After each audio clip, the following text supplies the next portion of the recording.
Welcome to the Success Ascent. My name is Pat Mancuso, and I am the creator and host of our show, and we are excited that you're with us today. And I am even more excited to introduce a guest to you who I have been following a part of what he's doing, and I'm excited that he's going to share that with us today.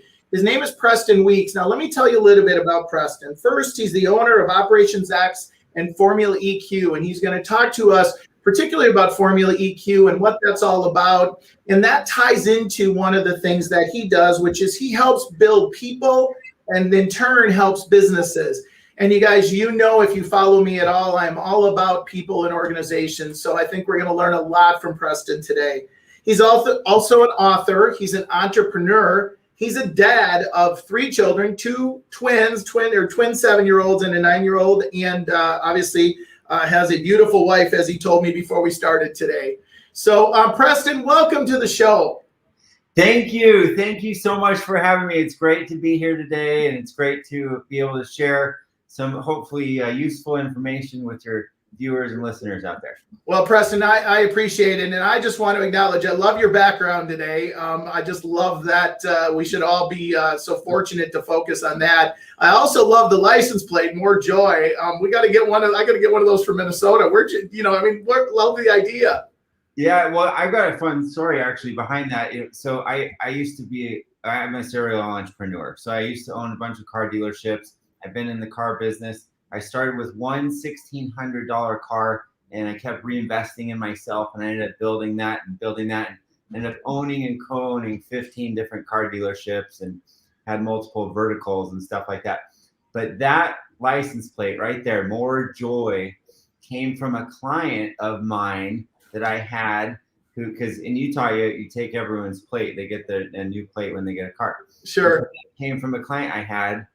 There was Mark Victor Hansen, author of Chicken Soup for the Soul books. And so he was one of my clients in my car business. And then later ended up, I worked with him and right. an energy company, and it just snowballed from there. So What a great story. What a great story. And we talked a little bit about him before we started. And so Preston, I always have a little bit of fun with my guests before we start. And I say, okay, that was Preston on paper.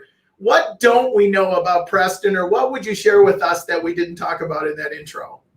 Yeah, shoot. What you don't know about me is that probably I'm a workaholic and I spend all my time working, but every time I'm not working, I'm pretty much playing with my kids. I'm playing ball, I'm playing Legos, I'm drawing things, I'm playing games. And so that's one of the biggest parts I think you didn't know about me, is that I'm just a guy who loves to have fun at heart. And yeah. Well, we talked about some of our common interests before we started, and so I get it. I completely understand it. So let's talk. So the first thing that I always like to do on the show when we talk to entrepreneurs like you and successful people who are having impact is the entrepreneurial journey that you've been on. And you've had, you talked about working with Mark Victor Hansen and that opportunity and building a business and selling it. And so talk about your entrepreneurial journey. What have you learned? Yeah, absolutely. Well, the entrepreneurial journey has been a long, long journey for me. And it's been something that has been in my core since I was a little kid. I was actually in like 2nd grade. I came up with my first business. I started selling candies at school. And to the other kids, I figured I could buy a whole bag of bulk candy and I could sell them each for $0.25. And all the kids wanted candy more than they wanted a quarter, and everyone had a quarter. And so I could make like $5 off a bag of bulk candy. But I just started building businesses after that, and I started building sales businesses. But there's so many different steps that people go through as entrepreneurs and starting a company, and you have to go from scaling, from going from yourself, by yourself, running a business, doing every single thing, and how to transition to having one employee and then multiple employees, and then transition to having multiple locations, and then multiple verticals under the company, different situations like that. So I really had to learn, a lot of those steps in between, and how to deal with that, and how to thrive and keep going after. So if you were to look back on that journey, like what was 1 or 2 of the most important things you learned that maybe you didn't know before you got on the journey that you would share with others that are starting the journey? Yeah. Well, one of them I think was when I was trying to figure out how to grow you're always looking at hiring people, right? And you hire people and you go, okay, how do I hire people? Who do I hire? And I think it's a common tendency for people to want to hire people that they like, people that they want to be around, maybe people are similar to them. But one thing I learned is you want to hire the people that are opposite of you. Right. You want to get you want to get along with everyone. So, like-minded people is okay, but have the skill sets of people that are different than you, that think differently than you, and that'll do the things that are different than that you're not going to want to do.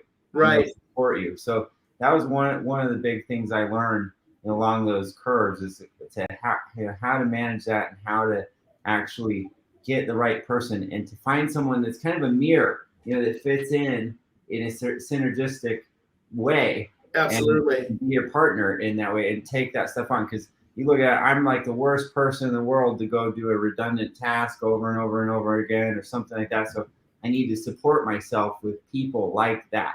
Right. Different than me. Yeah. Well, you know what's interesting, Preston, you say that. And one of the things that in our organization that we do is we have a proprietary hiring model that we use in a behavioral assessment tool. And, we work with companies. And one of the things that companies struggle with is they don't hire the right people because they don't actually have a process. And you talked about how bias comes into the conversation. I like them. They're nice. I feel comfortable with them.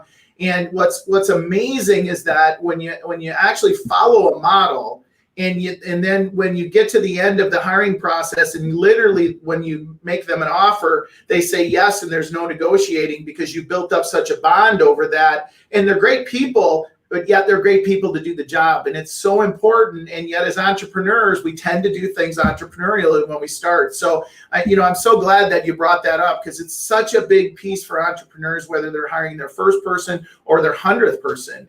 It just doesn't have to be that difficult. So I'm glad that you brought that up. So what else have you learned in your entrepreneurial journey that you would share? Yeah, another thing I've learned that was a big learning curve is how toxic it can be to have one bad seed in your team. And I'll give you an example. So I was running a car dealership and one of my car dealerships, I had a sales team of 3 people. And my highest performing sales guy would always kind of bug the other 2 salespeople that were there. He was always kind of manipulating things. He was kind of, stealing deals. He was pushing people into cars. But he just didn't quite vibe. So he came to me one day and he said, "Hey, Preston, I want to take, my wife's going to have a baby. I want to take paternity leave. Can I have 2 months off?" And so I thought, okay, well, I was like, this is kind of probably what I wouldn't do. But, I was like, we need a break from this guy. I was like, I'm just going to go ahead and let him go for the 2 months and I'm going to try it out and see what happens. So I was like, sure. You can have the time off, go home, enjoy it with your family. And what I had learned is that next month, the other 2 salespeople were there on that lot. That lot, you probably average like 35 cars a month or so. And that next month, those 2 salespeople, because that bad blood was gone, because that toxic feel was gone, the negativity was gone out of the office, we went from like 35 cars to 65 cars. We set a record next month on that lot, and my team sold more with 66% of the staff than we had done, the whole time that place is open. And that was a really big reflection point to look at and go, okay, even though he's a great salesperson, right, that bad energy in the office took the whole office down. It brought the performance down in the whole team, and that was really eye-opening. So the question is did he come back from paternity leave? He came back from paternity leave, and then he ended up weeding himself out of the office. He ended up stealing some things from me. And no. Yeah, those guys and gals he came back with are like, "We don't need you. Get out of here. We sold more cars without you." I love it. So let me ask you another question. So when people are going through this, and I call it the journey of success, right? And sometimes it's up, sometimes it's sideways, sometimes it's backwards. What's been the biggest ceiling that you hit in any of that journey, and how did you break through it? Interesting. Yeah. I think the ceilings come in waves or like levels. It's kind of like a stair almost. And I don't know if there's necessarily one ceiling, but it's constant ceilings Right. you hit, I think, in each level. And so it's, going from how the heck do I go from myself to being able to hire someone, or how do I go to, running that new location? And we go through all these, pressures. It's like stairs, you look at it, Right. and you go, okay, I've hit this plateau. How do I get to the next stair? And you got to find that incline and push yourself past it. So I don't know if I necessarily had one, but just, being able, one of the biggest things though, I think the most important thing is being able to constantly look at it and have periodic evaluation to go, okay, what am I doing? And what does the next step look like? Because you have to have foresight. You have to be looking ahead, right, where you're going, where you want to be, and make sure the goals line up. And then when you meet those goals, you have to have attainable goals first. If you don't have attainable goals, you can't make anything. It doesn't matter. You're just going for an open-ended nothing. Right. Yeah, if you have measurable goals that you can hit, and then you're hitting those, you go, okay, now how do I push past that? How do I expand past that? And what do I need to bring in as resources to be able to do that? And so that's, I think, the biggest thing that we do is constant reevaluation of it and being able to look at it. So then let me ask you one other question before we shift to the formula EQ and that conversation around, the emotional quotient, if you may. What's the biggest setback that you've had in that journey, and how did you overcome it or get through it? Yeah, well, this is a good segue, actually, question, because the biggest setback is what has led me to why I started Formula EQ and why I do my training and my coaching and things like that. Love it. Yeah, I had, I was in one of those growth phases in my company. And so, we make a lot of profit and get to a certain point, and then we get more leverage and then grow the company. So we're doing that stairs, of constantly evolving and moving up. And so I was in one of those positions. I was heavily leveraged. We're buying a bunch of cars for lots. We're growing into a new area. We're hiring more people. And the company that was financing everything got acquired by a competitor to another company that I was working with. Oh, and wow. when that happened, they didn't want to work with me because I was working with the other company. And so they basically called, the long story short, they called a big note due.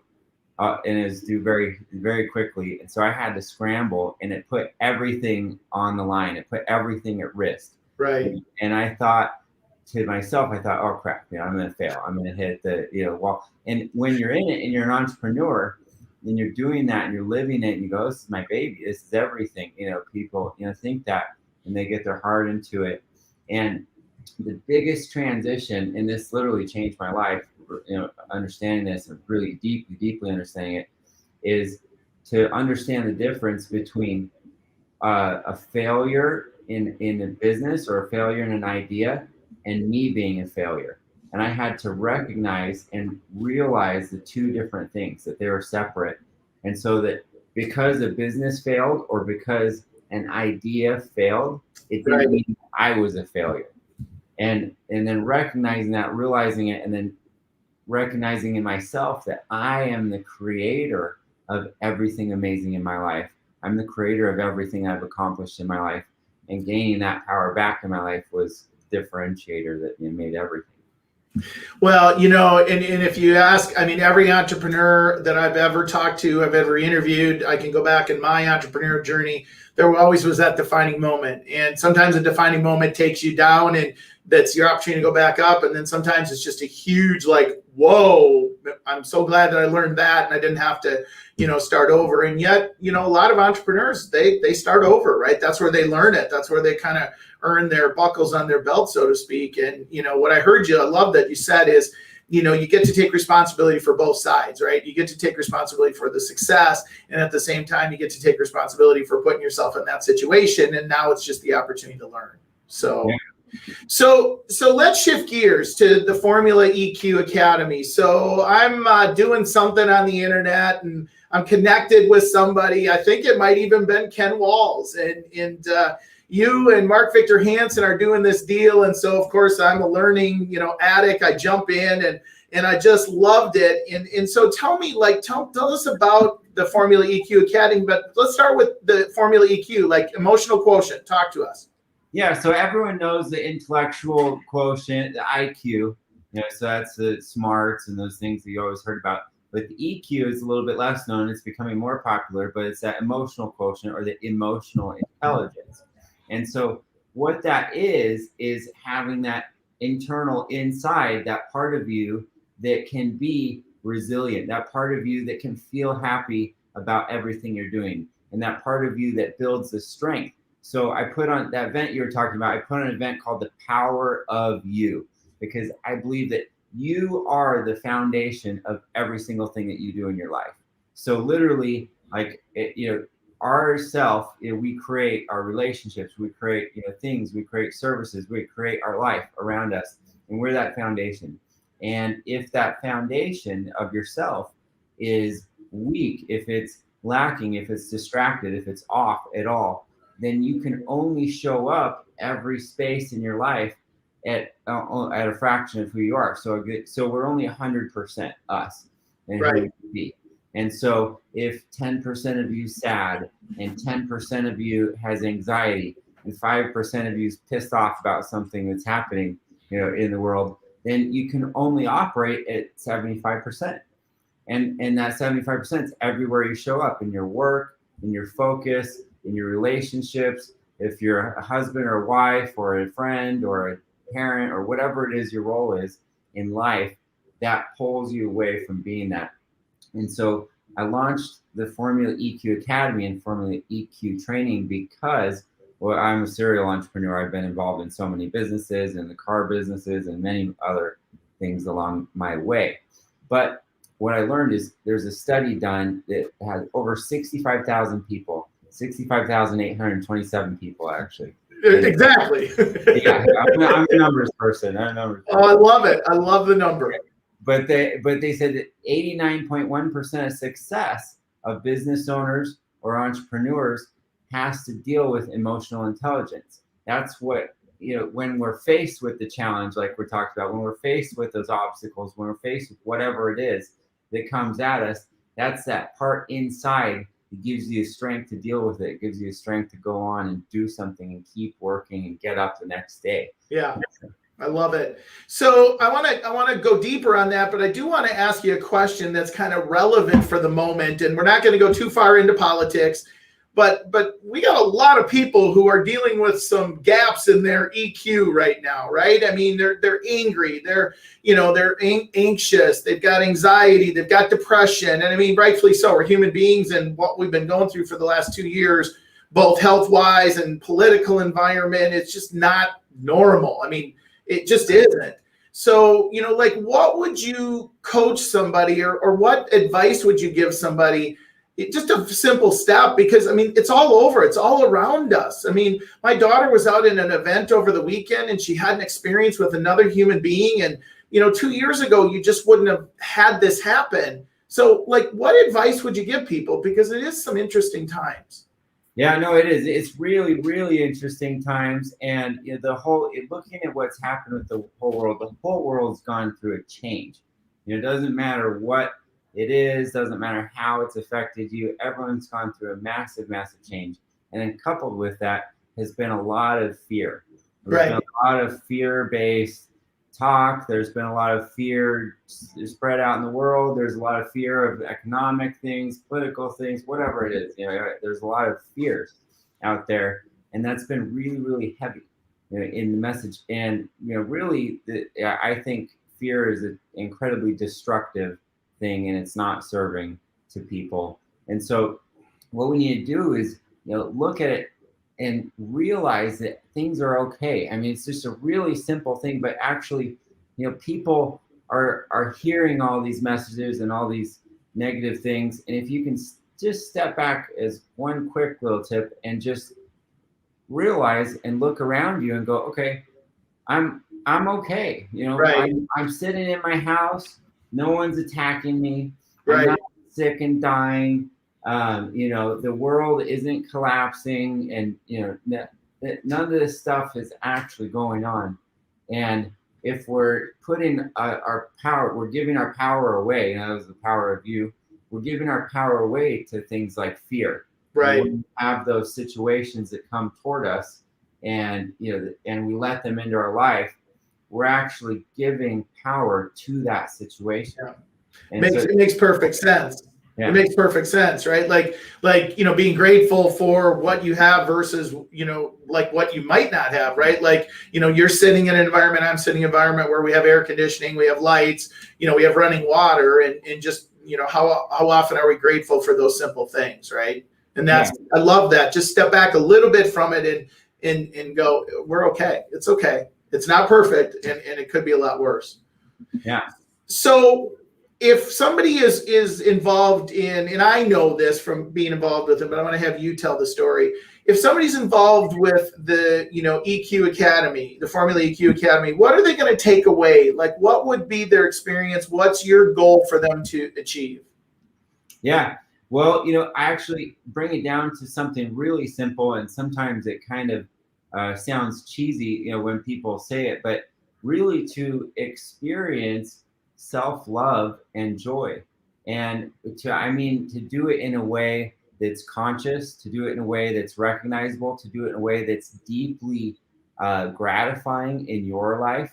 Right. Because we have so many of these things that are distracting us. So many of these things are going on, and we teach the skills and the tools that you can use and you can deploy in your life to actually feel however you want to feel, to not have it, to have these challenging things that happen in our lives, challenging things happen in the world, challenging things happen in business, and to be able to take those and not let them affect you, not let them affect your happiness, not let them affect your energy, not let them be part of your life. And so you can actually remove them and you can function exactly how you want to be. You can wake up in the morning with a smile on your face and have joy and have love for life and be able to go out and be able to feel that inside you, because too many people don't feel that, and they go, oh, I'm okay, I'm happy, but like they really aren't deeply inside, or they're kind of faking it to make it in a lot of situations. And that I know from my experience as a coach and consultant, that helps deal with the life, right? Because if you're empty or your jar is empty, it's hard for you to give. But when your jar is fuller, you can give, and you can also absorb some of the things that are going to happen. So makes perfect sense. So let's shift gears. I've prepared you for this. So as an entrepreneur, a human being, you can kind of go wherever you want to go with this. What's the best advice that you've ever been given that hopefully you followed? Yeah, well, the best advice, I think it was something that my grandfather said when I was little. He said, hanging on to anger is like taking arsenic. You're only poisoning yourself. And I don't know if that was taken from someone else or a different thing, but I've taken on that advice, and I don't hang on to anger. I don't hang on to any of those feelings. I don't hang on to anything. And so when that stuff comes in my life, it's just boom, gone. And because of that, because I've adopted that, I am a deeply happy person, and I don't live in the past. I don't let those things bother me, but it's helped me to be successful. It's helped me to be able to show up and to be whoever it is that I want to be. Oh my gosh, just the visual of that, right, is just so powerful. Oh my gosh, thank you for sharing that. That may be the title of the podcast when it ultimately posts. I love that. So, this is coming. We're going to flip it upside down, and we're going to say, Preston, what's the absolute worst advice that you've ever been given that hopefully you didn't follow? And if you did, what did you learn? Well, yeah, it came from the same person. It came from my grandfather. And they were telling me not to invest in things that were too expensive. They were worried that I was going to, get into some situation where I was going to become some ungrounded person that was off base, and but I didn't listen to them. I was looking at some investments in my life at the time, and I went against what they thought, and I trusted my gut, and I trusted my data, and I trusted my internal self, and I invested in it, and then I made tons of money from it, and it helped me a lot. So follow your heart and believe in yourself. That's the more. So good advice one time, not so good advice the second time. It's all good. It's all good. Well, so Preston, so here's the deal. I'm going to do a little PSA, and then I want to bring you back here in just probably 30 seconds to give us a final thought.